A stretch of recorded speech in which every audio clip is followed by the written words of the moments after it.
Assalamualaikum warahmatullahi wabarakatuh. Anak-anak, apakah kalian penyayang hewan? Apa saja manfaat yang diperoleh manusia dari hewan? Bagaimana cara hewan berkembang biak? Ayo kita pelajari. Negara-negara di Asia Tenggara memiliki banyak jenis hewan.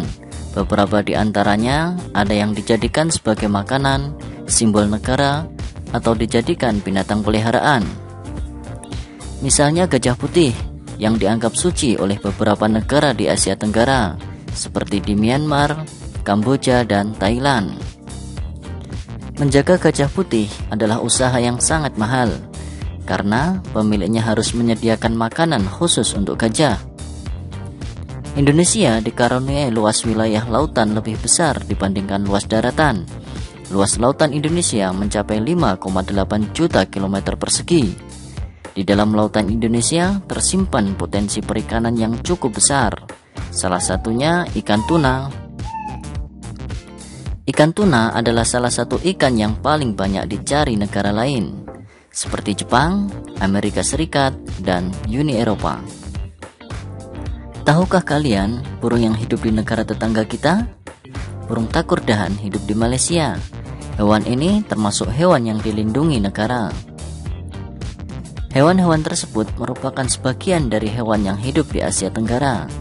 Bisakah kamu menemukan hewan lainnya? Ya, ada banyak hewan lain yang hidup di Asia Tenggara. Misalnya komodo, singa, ayam, ular boa, anaconda, dan lain sebagainya. Sekarang, mari kita kelompokkan hewan-hewan di atas ke dalam diagram Venn berikut berdasarkan cara perkembangbiakannya. Gajah dan harimau adalah termasuk hewan yang berkembang biak dengan cara beranak. Ikan tuna, burung, komodo, dan ayam merupakan hewan yang berkembang biak dengan cara bertelur. Sedangkan ular boa dan anaconda berkembang biak dengan cara beranak dan bertelur. Hewan yang berkembang biak dengan cara bertelur disebut ovipar. Contohnya komodo, ikan tuna, ayam, dan jenis burung lainnya. Telur yang dihasilkan juga bisa bermanfaat bagi manusia. Misalnya telur ayam bisa dimakan dan banyak kandungan proteinnya. Selain bertelur, ada juga hewan yang berkembang biak dengan cara melahirkan. Hewan yang berkembang biak dengan cara melahirkan disebut vivipar. Harimau dan gajah adalah contoh hewan vivipar. Adakah hewan yang berkembang biak dengan cara bertelur sekaligus melahirkan? Ada, contohnya adalah ular. Ular tertentu pada saat mengeluarkan anaknya, masih ada anak ular yang terbungkus cangkang telurnya. Perkembangbiakan seperti ini dikatakan bertelur sekaligus beranak, atau disebut dengan ovovivipar. Hewan-hewan yang ada sangat membantu penduduk di kawasan Asia Tenggara dalam kegiatan ekonomi. Kondisi geografis di Asia Tenggara membantu penduduknya memanfaatkan hewan dalam kehidupan sehari-hari. Ikan banyak dijual dan dikonsumsi. Hewan ternak banyak dijual di dalam negeri, bahkan sampai ada yang mengekspornya. Kamu bisa belajar lebih banyak mengenai kegiatan ekonomi di kawasan Asia Tenggara terkait kondisi geografisnya. Kawasan Asia Tenggara terletak pada jalur perdagangan dunia. Kawasan ini menjadi jembatan antara kawasan Eropa dan Asia Timur. Oleh karena itu, Asia Tenggara menjadi wilayah persaingan bagi pihak-pihak yang ingin memanfaatkan kedudukan strategis kawasan ini. ASEAN berperan sebagai wadah untuk menghindari persengketaan yang mungkin timbul. Dengan posisi yang strategis ini, setiap negara di kawasan Asia Tenggara memiliki kekayaan sumber daya yang menjadi kekuatan negara. Yang pertama, Brunei Darussalam. Negara ini terkenal dengan kekuatan sumber daya alam berupa minyak bumi dan gas alam. Brunei menjadi negara di Asia Tenggara yang memiliki pendapatan per kapita tertinggi karena gas alamnya.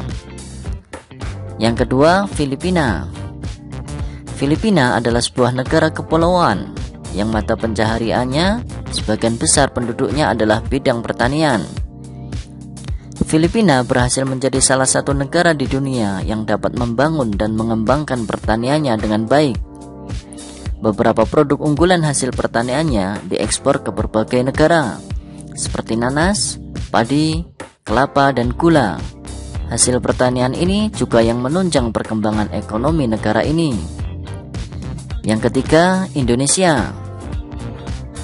Sebagai negara kepulauan terbesar di kawasan ini, Indonesia memiliki ragam sumber daya alam yang sangat kaya.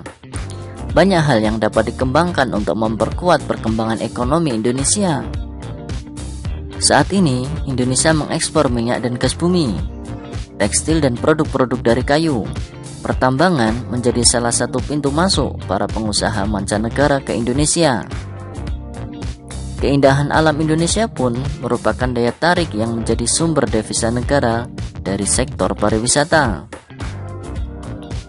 Yang keempat, Kamboja. Di Kamboja mengalir Sungai Mekong. Daerah di sekitar Sungai Mekong merupakan daerah yang subur. Mata pencaharian penduduk Kamboja adalah pertanian. Hasil pertanian Kamboja yang besar adalah padi dan karet. Yang kelima adalah Laos. Laos bertetangga dengan Kamboja. Negara ini dilewati oleh aliran Sungai Mekong. Sama seperti di Kamboja, kegiatan pertanian banyak dilakukan di sepanjang aliran sungai ini. Sebagian besar hasil pertanian dinikmati oleh masyarakat Laos. Yang keenam, Malaysia.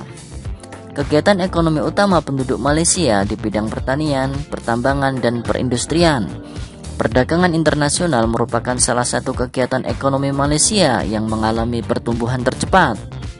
Peralatan elektronik, minyak, dan gas bumi diekspor ke negara lain.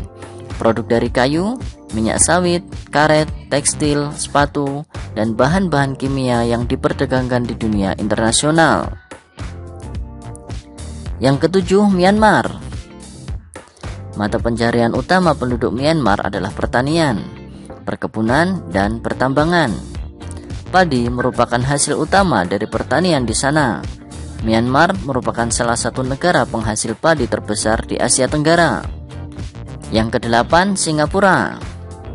Singapura merupakan negara paling maju di kawasan ASEAN. Letak Singapura sangat strategis. Saat ini Singapura menjadi negara transit terramai di Asia. Yang kesembilan, Thailand. Thailand sering disebut sebagai lumbung padi di Asia Tenggara. Padi memang merupakan hasil pertanian terbesar dari negara ini. Selain itu, perkebunan, kehutanan, pertambangan, dan industri juga merupakan kegiatan ekonomi penduduk Thailand. Saat ini, penghasilan utama Thailand adalah sektor pariwisata. Keunikan bangunan budaya di Thailand menjadi daya tarik tersendiri bagi para wisatawan mancanegara. Yang ke-10, Vietnam. Setelah pulih dari Perang Vietnam, negara ini mulai berkembang di berbagai sektor perekonomiannya. Pariwisata dan turisme mendukung perkembangan ekonomi. Bidang pendukung lainnya seperti usaha jasa di bidang perhotelan, restoran, serta transportasi juga turut berkembang pesat. Yang ke-11, Timur Leste. Pengembangan sumber daya minyak dan gas lepas pantai telah banyak menambah pendapatan pemerintah Timur Leste. Tidak ada fasilitas produksi di Timur Leste. Gas saat ini disalurkan ke Australia untuk diproses. Tetapi, Timur Leste telah menyatakan minatnya untuk mengembangkan kemampuan pemrosesan dalam negeri. Selanjutnya, mari kita bandingkan negara-negara tersebut dari kehidupan ekonominya. Mari kita tulis hasilnya dalam bentuk diagram Venn berikut.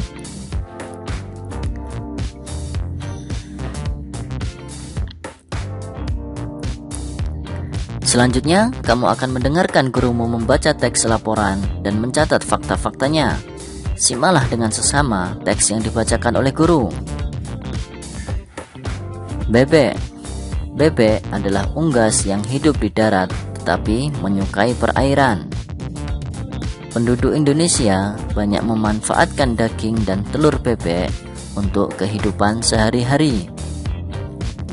Bulu bebek tidak pernah basah meskipun ia berenang dan menyelam. Hal itu karena bulunya memiliki kelenjar minyak. Lapisan minyak berguna untuk membuat suhu tubuh bebek tetap hangat di malam hari.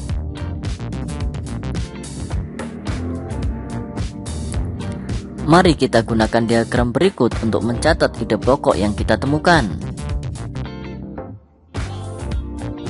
Berikut hasilnya.